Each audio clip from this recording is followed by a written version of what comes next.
We have a wonderful evening lined up for you tonight with some touching stories, some fantastic food, some great bourbon tasting, and finally an auctioneer with our own celebrity auctioneer straight from Yellowstone, John Dutton over here.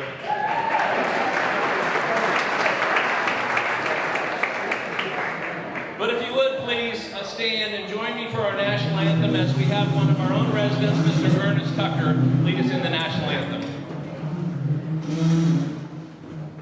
Say, can you see by the dawn's early light what so proudly we hailed at the twilight's last gleaming, whose broad stripes and bright stars through the perilous fight o'er the ramparts we watched, where so gallantly streaming, and the rocket's red glare, the bombs bursting in air, gave through the night that our flag was still there.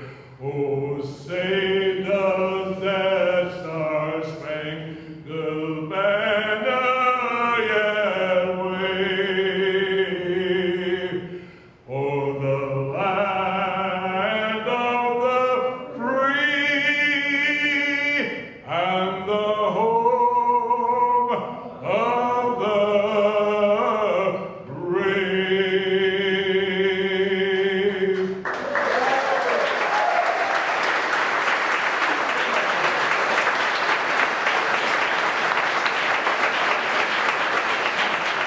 Have your seats, ladies and gentlemen. That's Mr. Ernest Tucker. What a blessing it is to have him with us this evening. For those of you that haven't been here before, the Air Force Enlisted Village is a nonprofit senior living community with a special mission of caring for surviving spouses of retired enlisted airmen, along with retired couples enlisted Air Force couples. We're an official charity of the U.S. Air Force, but we're also a one-of-a-kind community. There is not a community like this for the Army, the Navy, or the Marine Corps, which is how we came to the idea of starting Victory Village. Victory Village is a location where all branches of enlisted surviving spouses and retirees will be able to come and live. But as we looked at this unique community that's going to be safe, it's going to be secure, it's going to be a location where individuals will feel connected to their residents by their shared experiences, we realized that there was another population that was not being represented as our nation looks to the future, and that is of our wounded warriors. And so we have considered that, and we have included our wounded warriors and have made them our priority as we look to the future for Victory Village. Along with our wounded warriors, of course, we have caregivers. As we look for our wounded warriors and who are going to care for them, we wondered about who's going to care for the caregivers themselves as they age and they face challenges as well. Who's going to help the caregiver who has sacrificed and aligned their life priorities to help the wounded warriors? The answer is Victory Village is going to be who's there to help that wounded warrior and that caregiver in the future. But I can't really explain what this is like, but I have somebody here that can. Jennifer Nelson is an amazing individual. We have been blessed to have her on our board of advisors for Victory Village for a couple of years now. She shares honest, candid, relevant topics of information with us and help us make the right decisions as we move forward. She's an author, she's a realtor, she's an entrepreneur, she's a wife, a mother, and a hero. Ladies and gentlemen, please help me welcome Jennifer Nelson.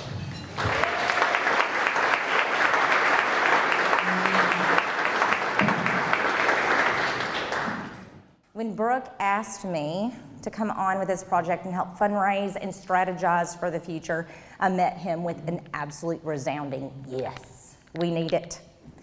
I have to say I'm so happy to see this room full. Last year we had a great turnout as well, and I just want to welcome you again. I'm so excited that you're all here. So to give you just a little bit, there was a RAND study conducted in 2017, and it found that there was more than 5.5 million caregivers serving the home front mission behind a critically wounded veteran from a given service era and branch. Florida is home to more than 2 million caregivers alone. Caregivers like myself provide necessary and routine care to our veteran, totaling more than an estimated $275 billion annually in a cost savings to the VA and civilian hospitals. This calculation is based off an associate's degree in nursing with an average salary of $50,000 annually, which is currently below the pay standard here in Florida. A nurse gets to clock in and out. Caregivers today do not. They provide this unpaid service from their heart because they want to. This is their person, and they want to keep them alive, much like I have for almost a decade with my best friend sitting right over here. Unfortunately, caregivers today do not get to earn pensions from their years in service. They are not offered a lifetime service recognitions, insurance benefits, or 401k plans for their service. This service does not lend to Social Security credits or benefits for them in the future. The VA will willingly take the veteran into long-term care when the caregiver can no longer provide the necessary care assistance due to physical aging, degradation, or the caregiver cannot go with them into the VA respite long-term care. Private facilities come at extreme costs, as I'm sure most of you are aware. Many are backlogged with wait lists, and they keep building more. These communities are not military-centric, nor do they provide routine in-house care like the vision of Victory Village will. I can tell you honestly that there are many fears that I have as a caregiver. On a daily basis for almost 10 years, I worry about what the tomorrow looks like. I've sat in rooms with other caregivers who are in situations right now on the brink of homelessness. It is not due to a personal negligence of not preparing financially, as it is due to their role as a caregiver in the home. I've had glimpses of careers, and I've started and I've stopped them due to the ever-changing needs of my role at home. Where will I go when I cannot take care of my sweet Nathan anymore? How will I fund it? Will I have people there that I can talk to or relate to about the challenges of my life and my service to my family? As of right now, that place doesn't exist, but with your help it can. And tonight, we're going to ask for your help. We have the ability to change the narrative and the outcome for the hidden heroes that put in the work for our veterans on a daily basis. This is a mission that supports critically wounded veterans and their caregivers as they age and need a place where both parties can stay together and thrive in a community of their peers, receive caregiver support for both parties, and moreover be together to live out their days. I am reminded of Mark 10:9. Therefore, what God has joined together, let no one separate. Tonight, we're asking you to become allies, to do what the federal government, and the VA cannot do. Support veterans and caregivers, support their service, support the unity of service, sacrifice of the military member and the caregiver. Together, we can build something truly amazing right here, the first of its kind, right in Northwest Florida. Okay, I'm going to give you the invocation, so will you please bow your head with me? Dear Heavenly Father, we come before you tonight as friends, family, community leaders, influencers, and your children hungry for wisdom and guidance. We ask that you bless each individual in this room, cover their homes, businesses, and families with a legion of sword-wielding protection angels that will stand ready to fight off fear and worry of the future. You have promised us that you are for us and not against us. Lord, we ask that you bless, nurture, and bring us those who can impact this mission. Lord, bless the food to the nourishment of our bodies and our bodies into your service. Forgive us where we fail you. It's in your name. Amen. All right, so I gave you a little taste of what you're going to hear tonight. My sweet husband's going to tell you the thick of it. Sorry, Brooke, give me one more second. I'm a talker. I already told you this. Let's do what we came here to do.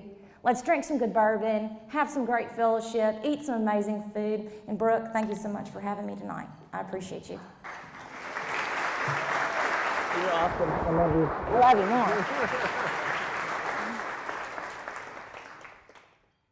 Her and to hear her passion.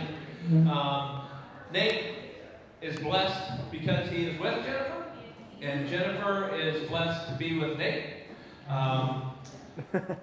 Right now, I'm going to ask him to come up and let him share just a little bit of his testimony. And I'll tell you, folks, if you're not moved at the end of this, then we'll have to talk about that later on. But Nate is one of the strongest people that I've ever met. He's positive, he's powerful, and he's inspirational. Ladies and gentlemen, please help me welcome Nate.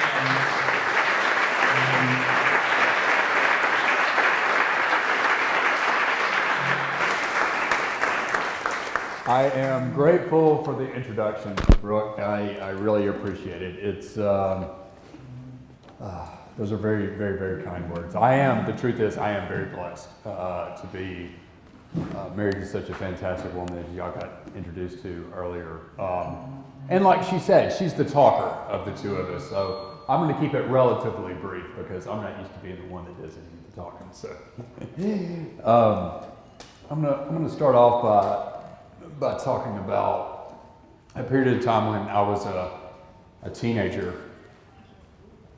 I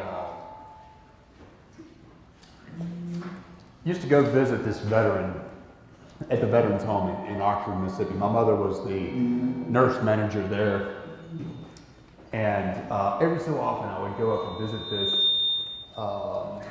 elderly veteran there in the nursing home. I'm trying to find a spot where it doesn't do that.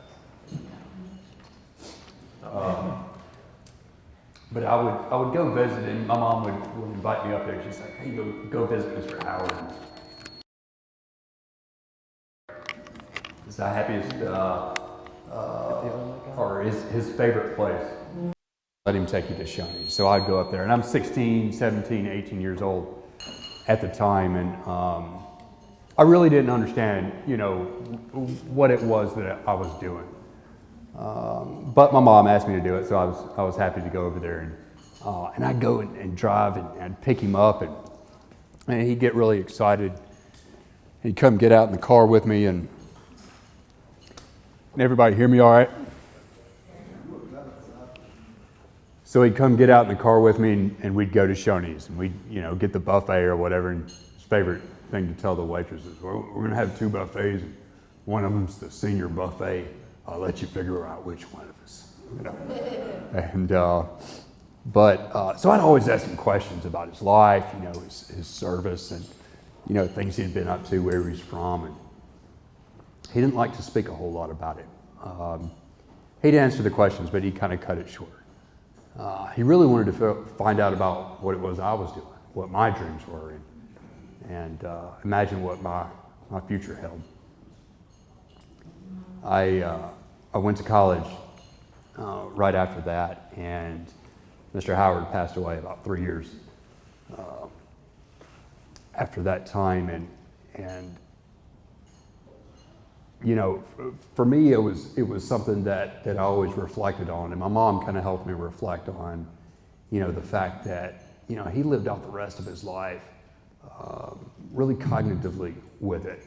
I mean, he was really in tune with everything. He was a smart guy and a humble man, but he lived alone in a room in a veteran's home without family or friends. Large part. He didn't associate with anybody else there. I mean, he really couldn't. But I didn't really think about that being part of my future, or think about what's going to happen when I'm that age, or when I get to that point. I mean, I was a teenager at that time. Like I had my whole life ahead of me.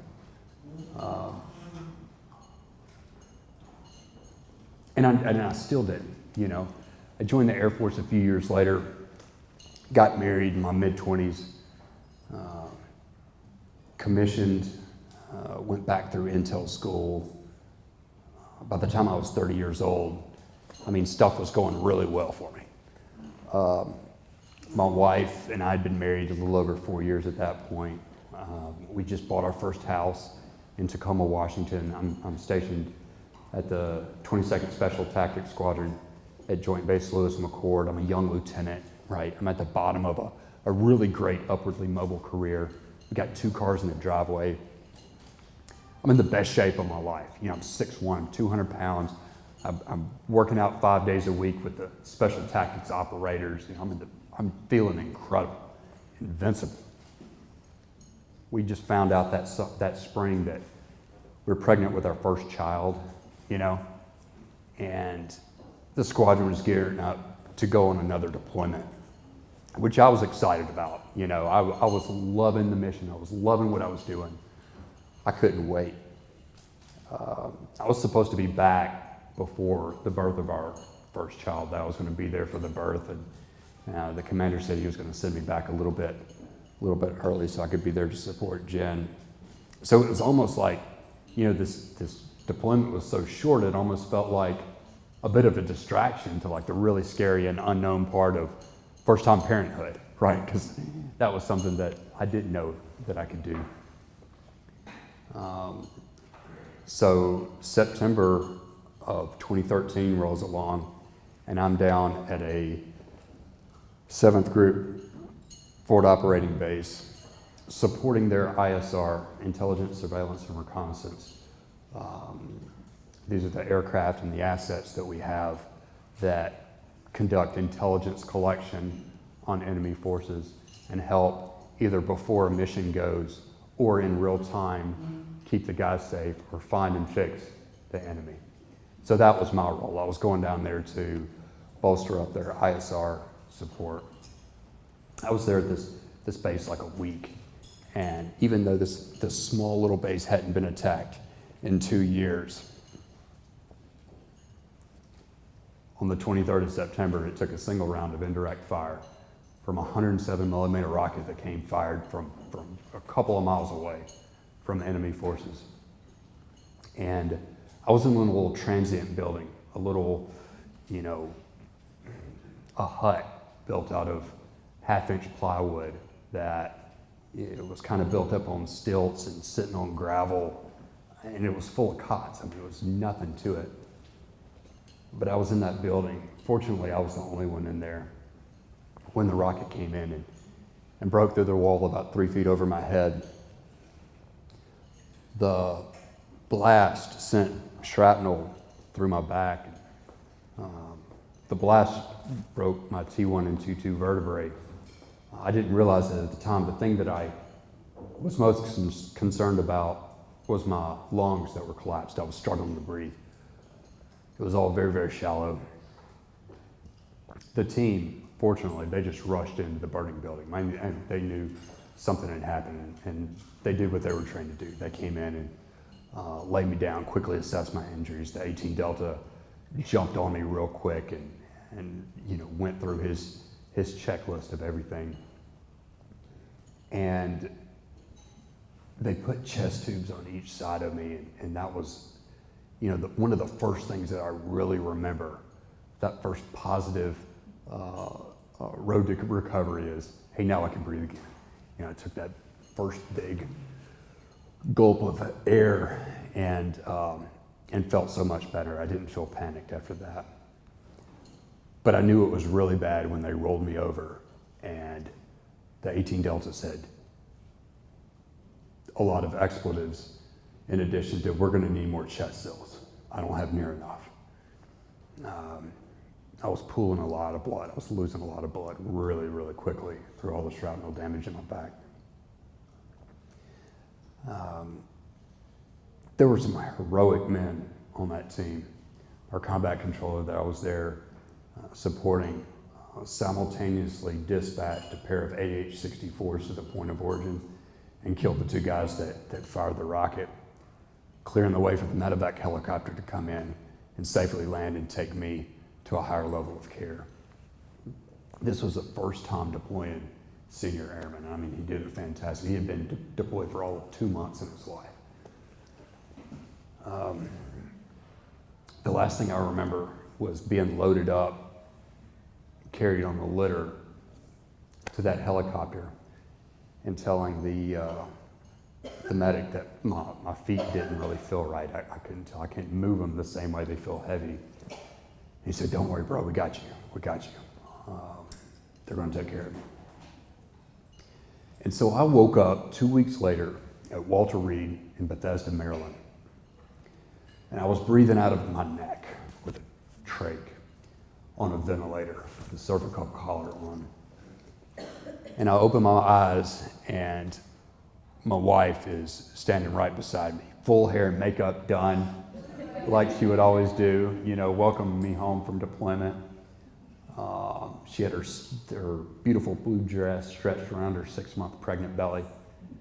And, she's just smiling and beaming and happy that I was still alive.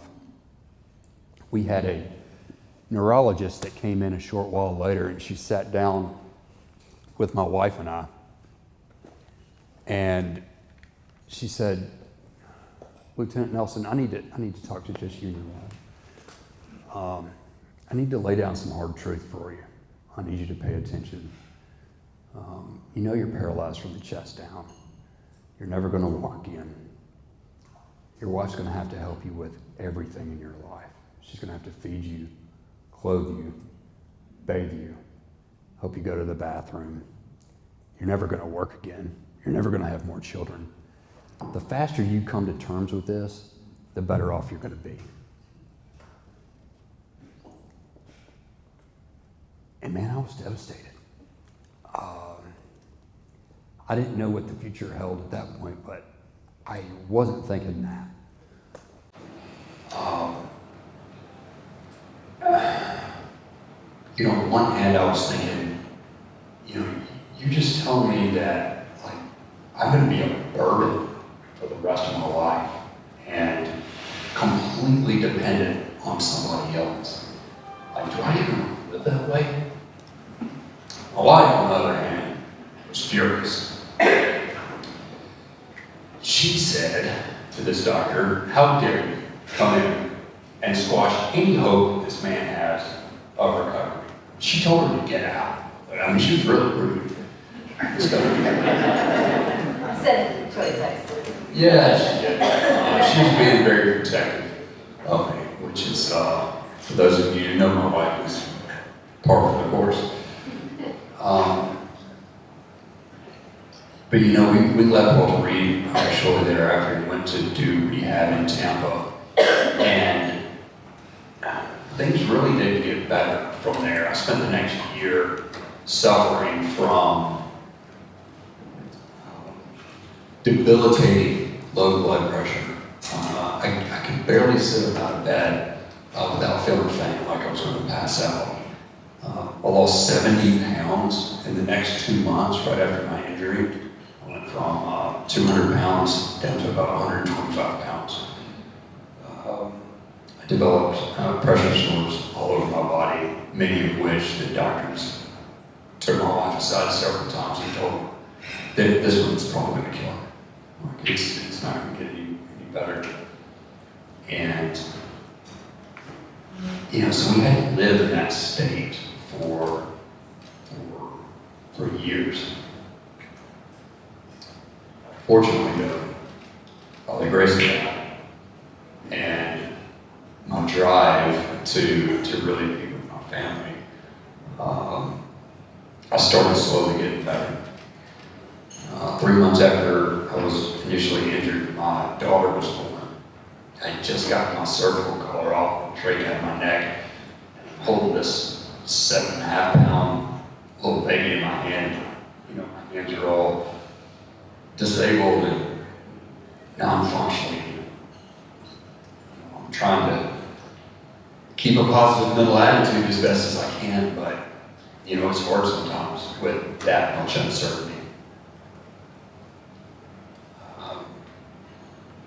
eventually we got to the point where I said, hey man, I gotta figure it out. We've got to leave away from here. Otherwise I'm just gonna be stuck in the VA like all these other guys. I mean, there are hallways of the SCI unit in Tampa VA of guys that are living there for years because they don't have family to take care of, because they don't have any other option.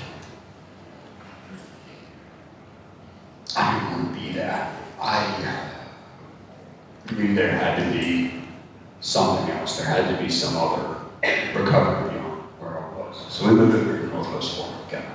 Found some place to rent in the bar. Linked up with this organization, and fortunately had a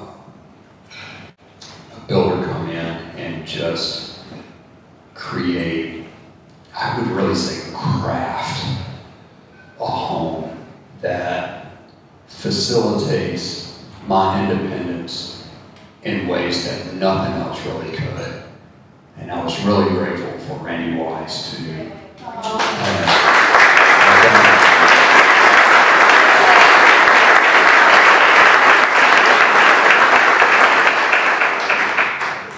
there was a point when I first met Randy that I couldn't be left alone.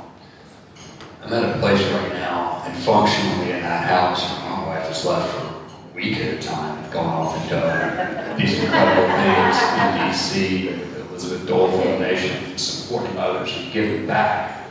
And, you know, I can take care of myself. It's just such a liberating feeling for a man, a person, just to be able to take care of myself. You know? When initially it was so bad. I'm grateful. I'm grateful for the people that have surrounded us, the people that have supported us. We got up here and we did get incrementally better. Slowly and slowly, I started gaining back small levels of independence, relearning how to do common things in a different way. Many of you know that I spent 4 years working for Congressman Matt Gates as his director of military for my recovery, because it provided a key social element and a purpose and a drive, giving back to the DoD community and the veteran community in a very real way shortly after my injury. I got to be an instrumental part in, you know, legislation and key things that affect their lives here in Northwest Florida. And that's one of the reasons why, you know, I became involved with the Air Force Enlisted Village and Victory Village. Was in that role, and I was so grateful for Brooke to, you know, bring me and Jen along after, you know, we moved away from that position into other things, that he wanted to keep us on, continue advocating for Victory Village.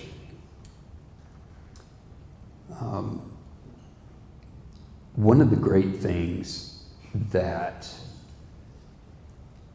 Victory Village does, and my wife talked about it before,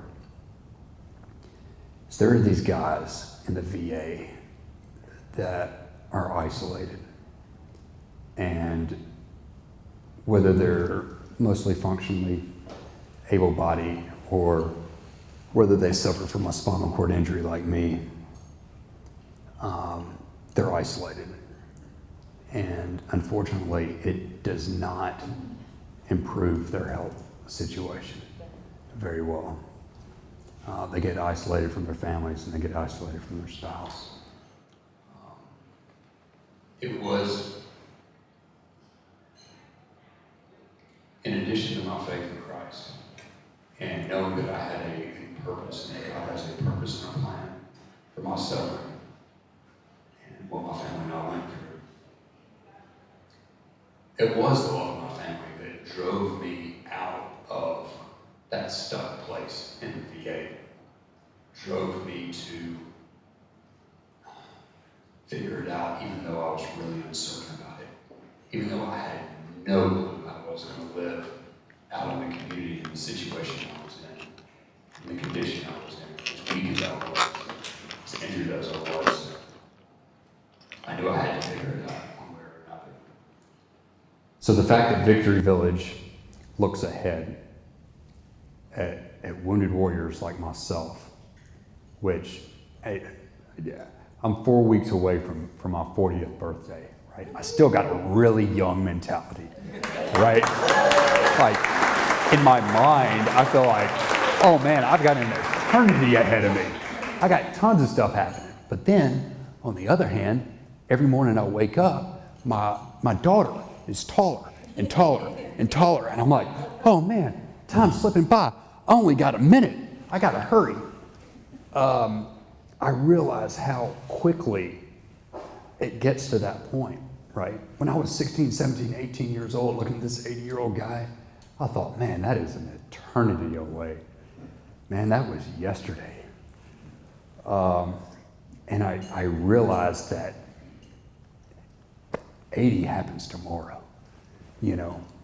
And so the reality is I don't want to think about my long-term care needs. I don't know who does. I don't. I want to think about enjoying the time with my kids right now.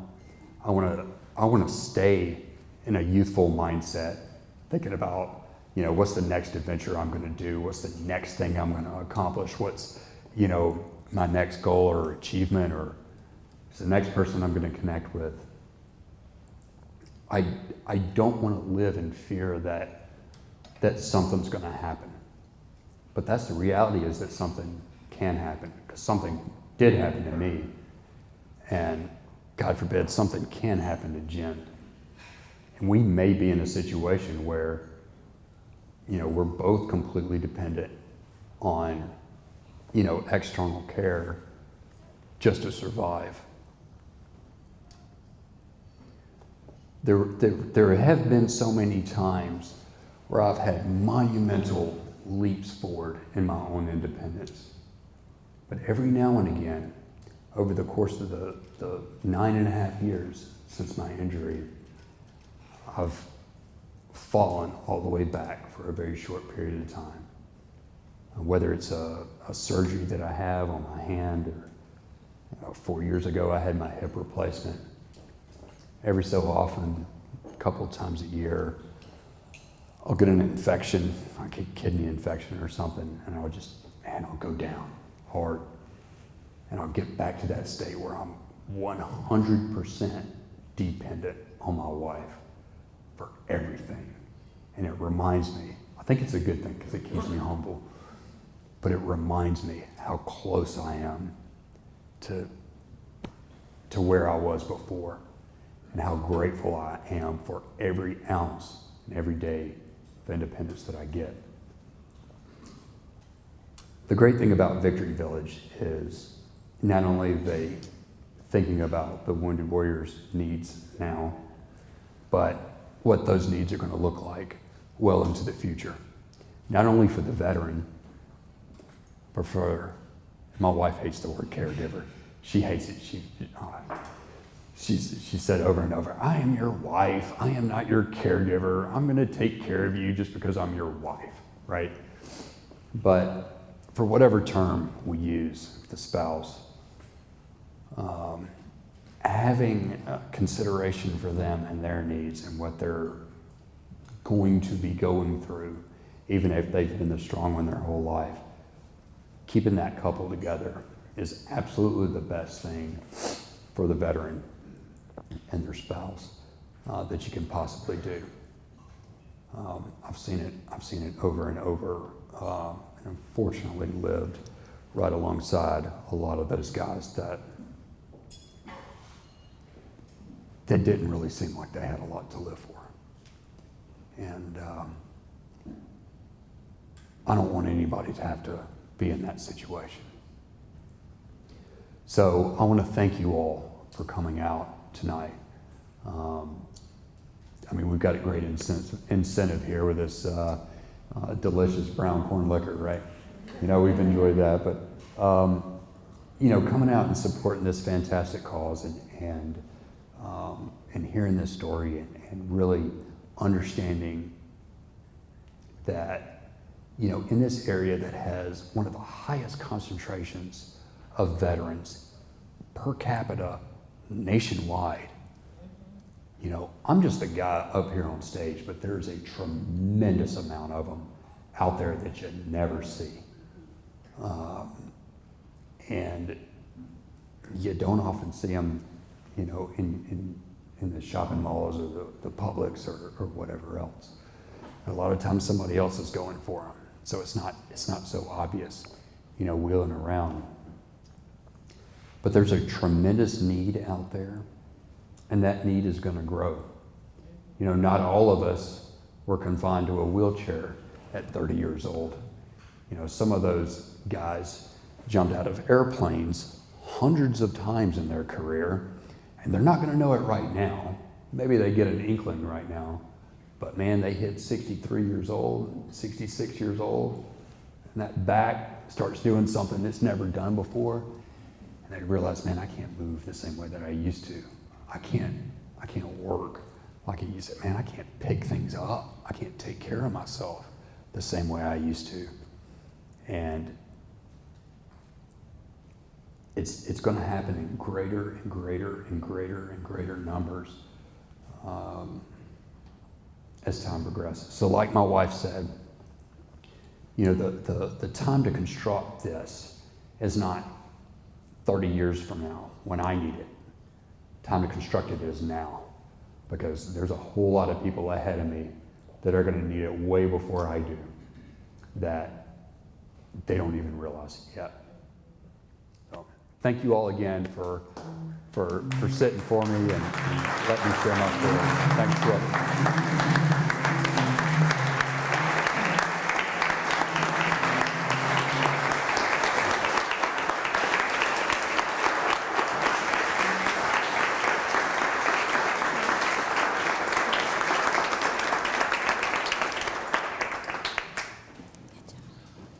Well, thank you, Nate. That was incredible, as always. And as we get ready to have the John Dutton of the Emerald Coast come up and lead us through this auction, I just want to tell you a little bit about where we are and where we're going. So about 4 years ago, we received permission from Congress to buy 80 acres of land from the Air Force. And it literally takes an act of Congress to be able to do that.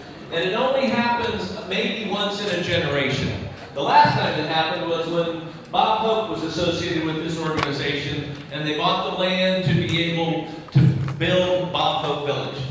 So we're in that position now. We have a purchase and sale agreement with the Air Force to be able to buy the 80 acres of land right across the street over here, from across Sunset from us. We will be able to start building that community over the years. We will leverage the community that we have here with the support of our local community, our existing staff members, and the resources that we have. But we're at a point now we need to raise $5 million in the next couple years to be able to buy the 80 acres of land. And when we first heard $5 million for 80 acres of land, we thought it was expensive, but that was a few years ago. We know now that it's not that bad of a deal. So we have a tremendous opportunity to be able to connect this, to be able to pool the resources of the community, and to be able to take that generational leap to be able to help people like Nate and Jennifer Nelson, people that are looking to the future with questions about what their life is going to be like. Yes, ma'am. When you're talking about the acreage at the four-way stop sign, at what point on Sunset are we talking about the 80 acres? You're going down Sunset to our right, or?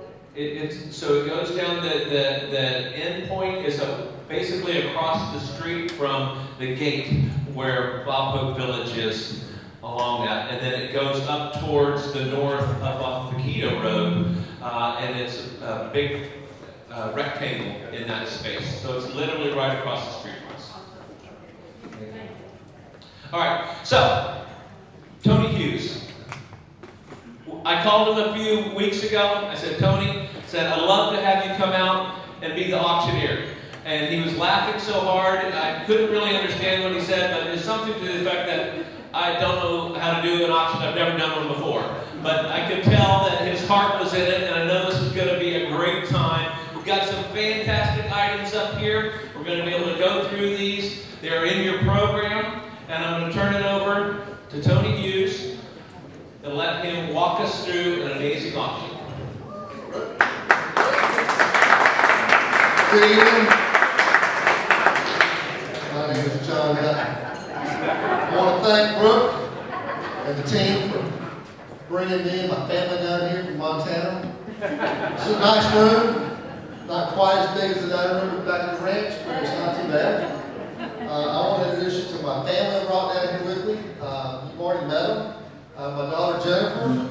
Now, I may not know this, but Jennifer's maiden name before she got married was Jennifer Elizabeth Dutton. I've called her Beth all her life, but when she got married, she wanted to be known as Jennifer. So I won't keep calling her Beth,